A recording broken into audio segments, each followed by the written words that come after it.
რუსულ მედიაში ატეხილ აჟიოტაჟს საქართველოს ნატოში გაწევრიანების პერსპექტივაზე ქვეყნის შიგნით აფასებენ.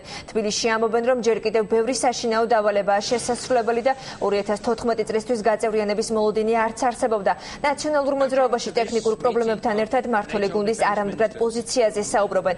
საექსპერტო წრეებში კი რუსულ მედიაში განცხადების კონტექსტზე ამახვილებენ ყურადღებას და მას საინფორმაციო ომის ნაწილს უწოდებენ. შეგახსენებთ, რომ დღეს სააგენტო РИА Новостიმ სტატია დაბეჭდა სათაურით 2014 წელს საქართველოს ნატოს წევრი არ გახდება. ასევე აღსანიშნავია, რომ კონკრეტული ვადები ნატოსთან დაკავშირებით ბიძინა ივანიშვილმაც ახსენა. პრემიერ-მინისტრმა განაცხადა, რომ საქართველოს მაპის მიღებამდე 1 წელი დარჩა. გამართლება თუ არა პრემიერის პროგნოზი დიდ ბრიტანეთში გახდება ცნობილი, სადაც ნატოს მორიგი სამიტი მომავალ წელს გაიმართება. ჟურნალისტის კითხვიდან გამომდინარე პასუხი გასცა 2014 წელს საქართველოს ნატოში არ გაწევრიანდებოდა.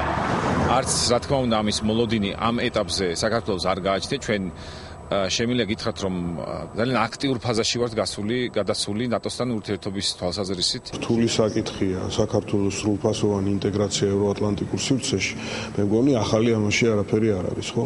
მით უმეტეს, როდესაც ახალი ხელისუფლების ნაწილს მაინც საკმაოდ ბუნდოვანი ამბივალენტური წარმოდგენა აქვს აი ამ ქართულ მრავალთაობიან პრიორიტეტზე. რუსეთმა ოღონდ გაიგონოს, რომ საქართველოს არ მიიღებენ გაისცა თუ 2 წლის მერე, ბუნებრივია ამას აიტაცებს.